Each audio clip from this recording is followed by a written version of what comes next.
राष्ट्रीय शिक्षा नीति यानी एनईपी को लेकर पिछले कुछ वक्त से सियासी घमासान मचा हुआ है। भाषा को लेकर विवाद छिड़ा हुआ है।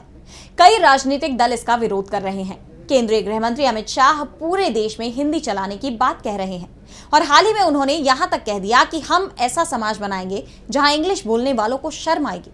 लेकिन अब उनके बयान का खंडन आरएसएस ने ही कर दिया है। तो क्या कुछ कहा आरएसएस ने, जानने के लिए देखिए ये रिपोर्ट। केंद्रीय गृह मंत्री अमित शाह के बयान को लेकर विवाद छिड़ा हुआ है और अब उनके इस बयान का खंडन आरएसएस की तरफ से किया गया है।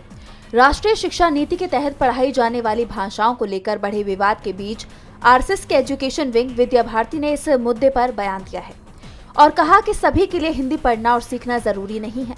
विद्या भारती के राष्ट्रीय अध्यक्ष रविंद्र कन्हारे ने कहा कि विद्या भारती का मानना है कि शिक्षा मातृभाषा में होनी चाहिए। ये बात 1968 की शिक्षा नीति में कही गई है और नई शिक्षा नीति में भी यही प्रस्तावित है। किसी भी राज्य पर कोई भाषा थोपी नहीं जा रही है।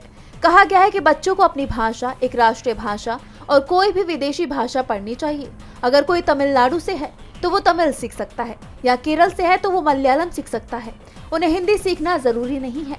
इसके अलावा विद्या भारती ने निजी स्कूलों में फीस बढ़ने के मुद्दे पर भी सवाल उठाए हैं। विद्या भारती का ये बयान अमित शाह के लिए बड़ा झटका माना जा रहा है। बता दें कि हाल ही में गृह मंत्री अमित शाह ने पूरे देश में हिंदी चलाने की बात कही थी।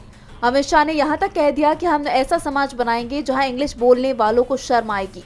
उनके इस बयान पर बीते ही दिन राहुल गांधी ने हमला बोला था और अब उनके इस बयान का आरएसएस की तरफ से जवाब दिया गया है, जिसके बाद अमित शाह अपने बयान पर घिर गए हैं। कई सवाल खड़े हो रहे हैं। डीवी लाइव की रिपोर्ट।